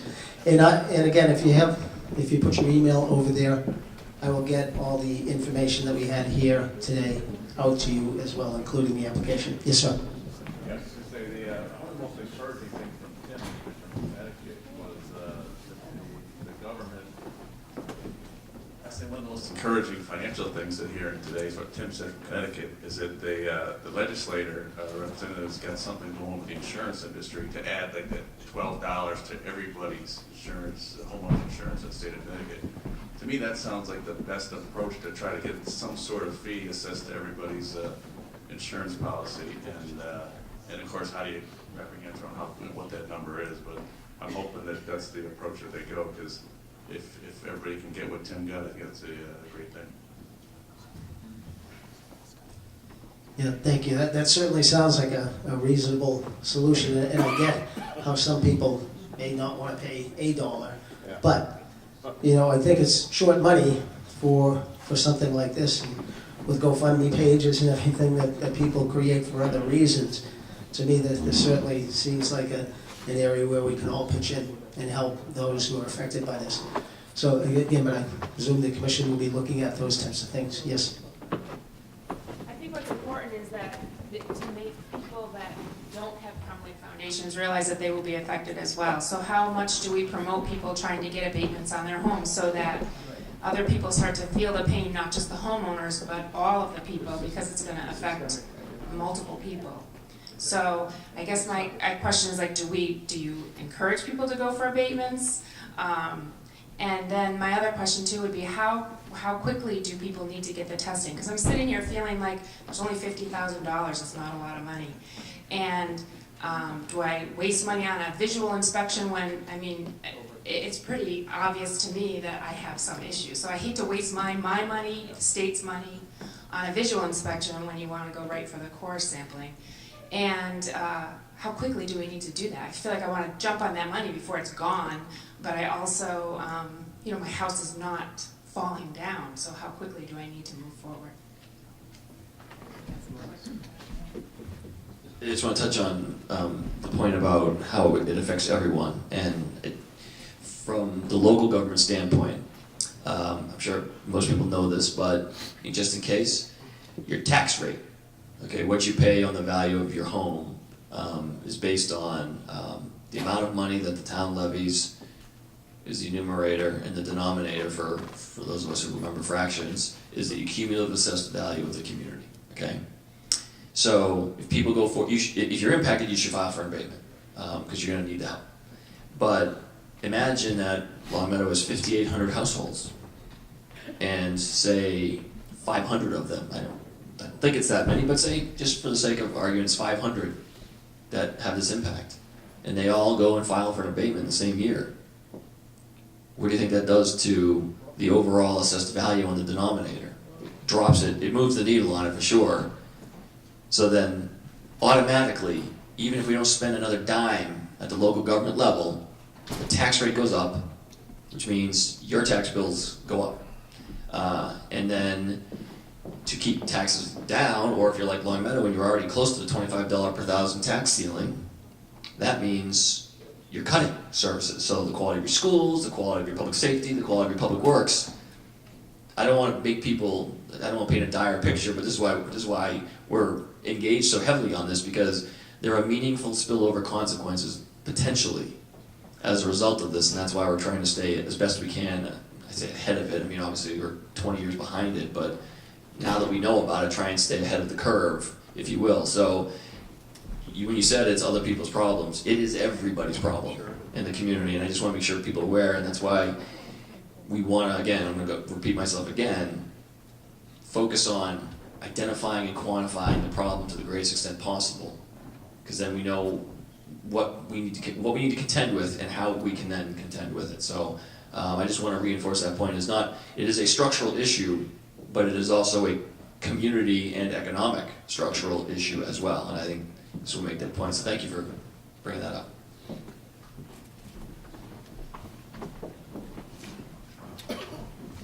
Yeah, I mean, I'll just briefly chime in. I do think that that's critical to make the case that this is, a community challenge and frankly a statewide challenge. Because the other piece of that is if you have a set of communities in Western Mass that all of a sudden have less resources for their schools, for their police, for their fire departments, for their roads, that trickles over to the state as well. And part of this is also a moral obligation we have to each other. If this happened to a neighbor of ours, one day it's us, next day it's going to be another community. So I do think that as we move forward, I think we need to stick towards common purpose with each other, that we're all in this together. And I can't even imagine, as a homeowner myself, what this must feel like. People's entire life, their assets, their retirement is in their homes. So I think you're going to get, and I think we will get a lot of sympathy.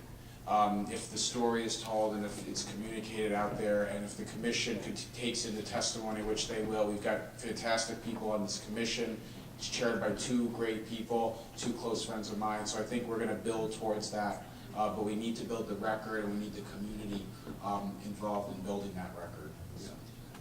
And I would say, just to answer your question too, sooner the better. I mean, because there's going to be more and more people realizing and recognizing that they as well have an issue. And I wouldn't be as concerned about the $50,000 as Senator Goby, Senator Lester had mentioned before. That was just an initial ask, and the rest of the legislature, they knew nothing about this issue. And we were just learning about it, so to get $50,000 was a reach at the point. So we will be requesting more money, I'm sure in this budget as well as future ones, to arrest as much as we can the issue and to be able to dive deeper into this, and as we figure out more and more people that have this issue, and as the Senator was just mentioning, this is all of our problems. And I think that's why we have our federal government, our state government, our local government, and individuals from everywhere involved in this. Regardless of whether it's your home or your neighbor's home, it does impact every one of us, whether it's the property value, and that's what makes this issue so complex. It's already complex because it's an issue we don't know too much about. Finding this in the concrete, that was a 32-year period, and a 20-mile radius and trying to figure out which homes are impacted. Some people want to find out right away. Some people don't want to find out because they don't want to know that there's an issue because it's something they're going to have to deal with, or maybe they want to sell their house. So there's so many issues that go into this that we're trying to uncover, you know, I think it was mentioned like an onion, peeling back the layers. There's so many layers, not just about the concrete, but the ripple effect that it has on so many people. So hopefully throughout with our commission work and having you know, the great people on there that have information in all these different areas, hopefully we can slowly start making a positive impact and trying to make people's lives whole again so they don't. And as was mentioned, you know, the insurance companies, as a business aspect, I get why they didn't want to cover it. But, you know, as a humane part, you know, it's shame on them for not stepping up. So that's why we have to make sure that everybody is responsible, whether it's the IRS, the insurance companies, the banks. Nobody wants to pay all that kind of money, but if everybody's in it together, it lessens the burden, and that's what we should do as a community. Thanks. Thank you. And I just wanted to make a comment, too, that I didn't realize that all of you were involved in this until I came out here today. And the PowerPoint only mentions the senator and some of our stuff, so I didn't mean to exclude anyone. But I didn't realize how many eyes and how many people are involved in this myself. So in Senator Warren's office, too. And everyone who's coming together and taking a look at this and trying to come up with some solutions, I think is government at its best. You know, a lot of times we don't, I work for government, I've been working with government for 30 years, not a lot of people are excited to see us walk on scene usually. So it's nice when you can do something to try to help an unfortunate circumstance. And I do not mean to make light of anybody's situation, because I can only picture myself in the situation too, and the struggles and the concerns that you have. But again, with everyone who's involved in this to try to make it work and try to lessen the burden, lessen the financial crunch, I think is great. I think that a lot of solutions will come from this. And again, we had no idea in Brimfield, at least I didn't. I looked out and saw relatively few people in the audience. I was relieved in a lot of ways, because, well, maybe this isn't a big issue. Maybe there isn't a lot of concern here in Massachusetts, but as I say, a lot of faces here today. A small percentage, thankfully, at least right now, suspect you may have a problem. So, but again, the focus is to try to develop solutions for this.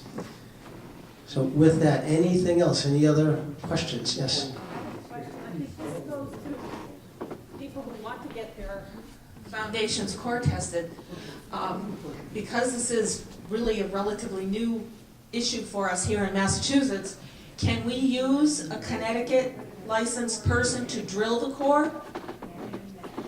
Because, you know, they're probably much more available there than they are here. Yes, and I spoke about that a little bit earlier, that we are addressing that. All licenses in the Commonwealth are controlled by boards. So there's a board who determines the do's and don'ts having to do with professional engineering licenses. So we'll pose the question, you know, this is not a normal situation. Therefore, can we use abnormal procedures in order to address it, i.e. use out-of-state licensed structural engineers who may have better knowledge of this, having gone through it in Connecticut. The core, yes. Well, the core itself, yeah, that would be the same thing, because I mentioned also that they're licensed personnel as well. So, but there's a solution to every problem, so we're working on that solution. Logically, I can't guarantee it right now, but the questions have been asked. Can we do it in this case? Logically, to me, the answer would be yes, but we do have to go through and get proper authority for that. Any idea on timeline for that? It should be shortly. It shouldn't take long for that. Yes, anything else? Yes?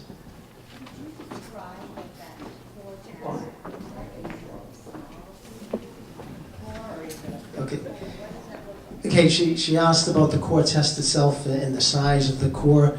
Typically, you know, it's probably 6 or 8 inch core that they're going to take out of there, but 4, okay, so he's saying 4.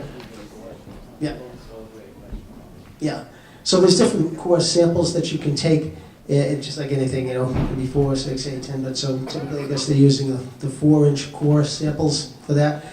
But as we mentioned earlier, the foundation, you're going to have to take several samples from different areas within the foundation to get a reasonable assessment as to whether or not there is sufficient pyrite to be concerned within there. So, but it's just as the name sounds, you know, you're drilling and you're taking a sample out, and it's the depth of the foundation and a 4-inch cylinder.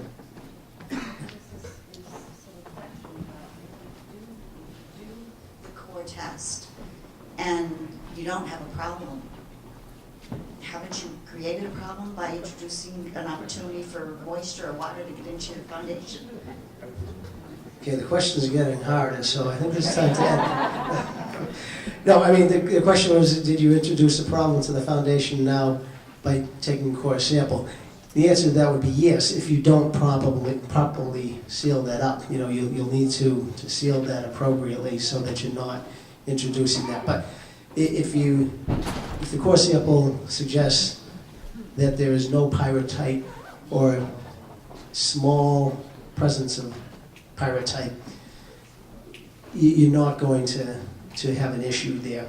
But again, you need to seal that up appropriately so that you're not introducing water into your basement and creating other problems down there. Yes? Somebody had their hand up? Yeah, I don't know where to start. I first of all, I applaud Tim Hyde for doing this. I've been dealing with this since 1999. I was one of the first ones with Linda. Her and I crossed paths back maybe in 2000. My dad was a building inspector in town here for 30 years, built my house. JJ, I'm sorry. East Long Meadow, yeah. So people saying this is a new issue, it's not. I've got a binder full of letters that I sent to, actually I was at that meeting with Mike Carden. I was invited to that with Linda. So I've got letters here that I wrote back in 2003 to the Attorney General's office and have not heard a word back, you know. So, and, you know, I don't know where to start with it, but I certainly have a lot of information. I went ahead and fixed my foundation. I got lucky that construction service was the concrete company that supplied the footings, so I hired a structural engineer, and we poured an inside wall around my house for about 3/4 of the house, because like he said, air and water is what creates this. It took 15 years for me to find out back in 99, 2000. I built my house in August of '84. And some of my walls are protected by a front porch, a garage wall, a back porch wall. Those walls look as good as the day they were poured. So I have had a petrographic analysis done back in the early 2000s. Didn't show anything. So I guess my point is, I know I have it. Hopefully, maybe somewhere down the road I can do something else. Do I have to prove to the state by throwing out $5,000 that I have, you know, that I have it? Did I have to have that test done? You know? Well, again, good question. I'm sorry to hear that. And the other thing I'd like to make a point of is, I did go to the town of East Long Meadow for an abatement, and they kind of patted me on the back. They had never seen anything like this before, but they did give me $100 off for 1 year. Well, I think, as somebody mentioned, you know, we're trying to get ahead of the curve that's been around for 20 years now. It's not a new issue, you're correct, but it's new to people sitting around here. Again, my point is, and Tim may know about this one too, but I think think the first meeting that I went to was in Talon, Connecticut. Is Tim still here? I met a woman down there. And like I said, we try to bring this to light because we found 18 to 20 people. The common denominator was JJ Motors. We didn't know what was wrong with it. We knew there was something wrong with the concrete that they were supplying and tried to stop it. I met a woman at that meeting that had her house jacked up, had a new foundation poured, and because the information wasn't out there, guess who supplied the second concrete? JJ Motors, starting all over. Yeah.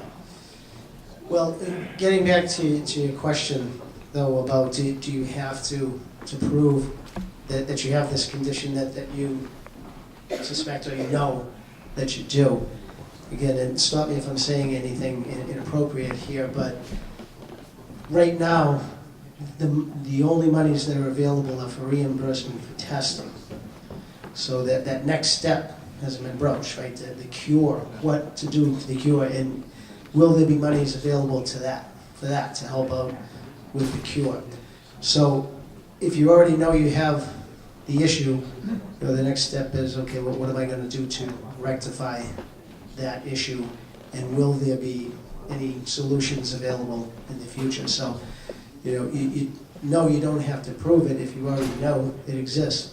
We had some folks in Brimfield who said, I don't need a test. I can see there's chunks of concrete spalling on my foundation.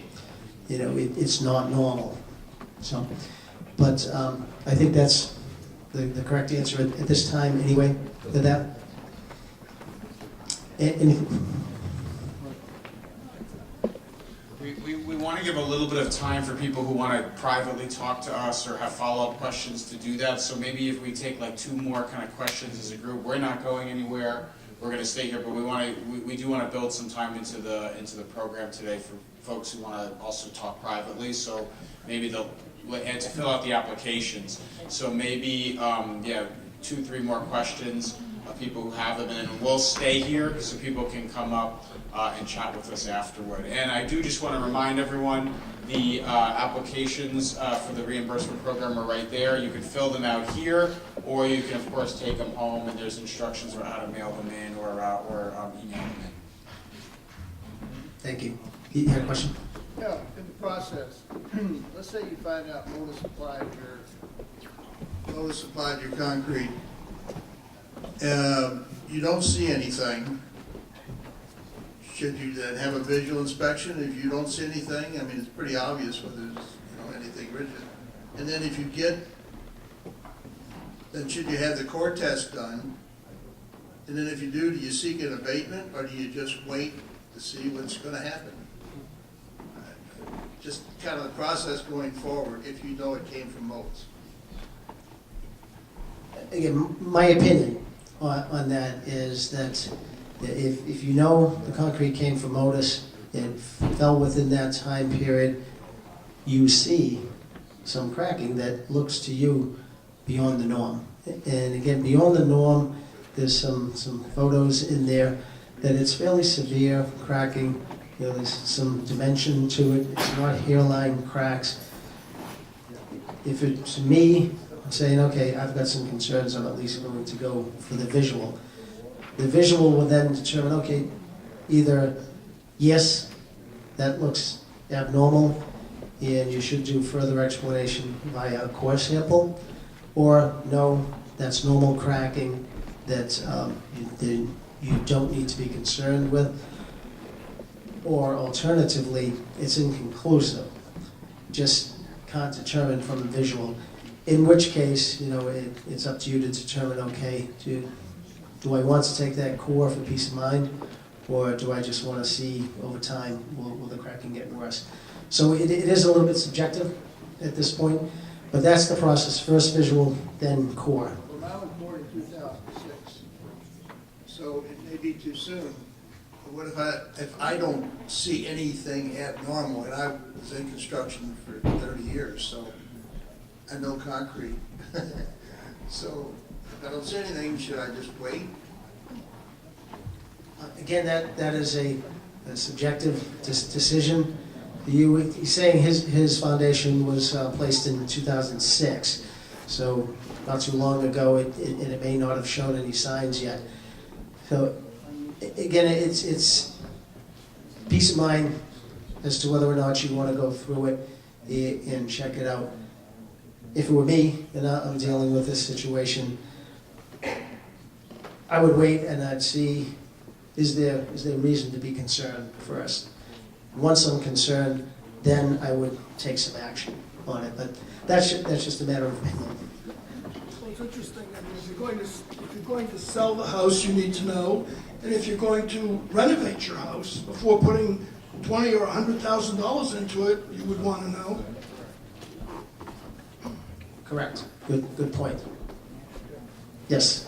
What is considered a normal crack? I mean, my house has, I would say, a horizontal crack about 18 inches long, but it doesn't have all this other. Is that considered a crumbling foundation right there? What's normal crack? Yes. So the question is what's normal cracking, and a little bit difficult to describe, but the photos on the PowerPoint, yes, are taken from examples of where they have identified that, yes, these are cracks that are beyond the norm, that there's something going on there, most likely pyrite and water infiltration. Normal cracking is small hairline cracks that you will see. And again, not just in foundation, around doorways and so forth. The buildings settle, and there's cracking in a lot of materials in building for many different reasons, most of which are not of any concern. It's just buildings settle over time. I live in a 100-plus-year-old house, so there's settlement cracks in there, but then they're not to the extent that there's any concern for structural instability. Again, when you see cracks that are large in dimension, in terms of its width, that are oddly shaped, that are, some of the areas that are at a 45-degree angle and so forth, spalling of concrete, some of the staining and so forth, these are indications that there may be something else going on there. Again, it may not even be pyrite. There may be some other reason there, but likely in that period of time, JJ Motors, likely pyrite. What is Spalling spalling? is just like kind of chunks coming off. Like superficial chunks? Not necessarily superficial. They can be an inch or more in dimension, and coming off the wall, just falling down into in big pieces like plate-sized pieces. Or greater. Yes? Does it produce any noise at all? They're shaking their heads, yes, yeah. So I imagine, because when the foundation becomes unstable, it's going to move the rest of the structure, so there's going to be creaking and so forth, noticeable, yeah. Okay, yes. I just wonder, what are we filling this out for? This is only after we have something done, right? That we've Correct. put for reimbursement. Yes. And has anybody done core testing in Massachusetts already? And where are they going? Yeah, we're saying, would you like to speak on that? Yeah, I've done a lot of drilling in Long Meadow, East Long Meadow. And who are We've done Core Solutions. Core We do a lot of core tapping. Tim does that also. We do a lot of testing and send them off to the labs. And we use similar labs, so it's just about how we can get to you, how we can service you, and things like that. The cracks, referring to what you were asking about, hairline cracks, what you're really looking for is mapping cracks. And they are hairline in structure. You'll see horizontal cracking. It could be anywhere from 18 to 24 inches, and you'll have what's strelation, where a crack will stop and another crack will start a couple inches above it and maybe kick off. Then maybe a hand look of cracks will come off of that. That's more indicative of what we're looking for, peritite, when the concrete is falling apart or breaking from within. Cracks from settling on corners, window cracks, pocket cracks, those are typical settling cracks. You can get 45-degree angle cracks, even a quarter-inch wide can be a typical settling crack. The cracks you're really concerned with are what's considered mapping cracks. When you start seeing that, you're in an advanced stage of what's deterioration of the concrete. on there. So even a small crack, 18 inches wide, horizontal, you want to be concerned with and maybe have it looked at, something like that. So corner cracks where two concrete meets, those are common. But if it's on an outer concrete turn and it's a corner crack, that's not a common crack. You really want to take a look at something like that. So just to give you an idea. Thank you, yeah. And core sampling, and correct me if I'm wrong on this, core sampling can be done for many different reasons. Not just paratype. Right. Structural reasons altogether. Yeah, so it's something that is not uncommon in construction, and if you think you have a reason to believe that there's something going on with the foundation, whether it's pyrotype or something else. It's just the method by which you extract concrete and do some testing on it. Again, previously it was mostly about the structure, the strength of the concrete. Now it's about a different reason. Anything else? Any other questions? Okay, well thank you everybody. Appreciate it. Thanks so much. Please join me again in giving another round of applause to Rob for coming out as our colleague as well. We appreciate it. So we'll be here for a while if people have more specific or personal questions.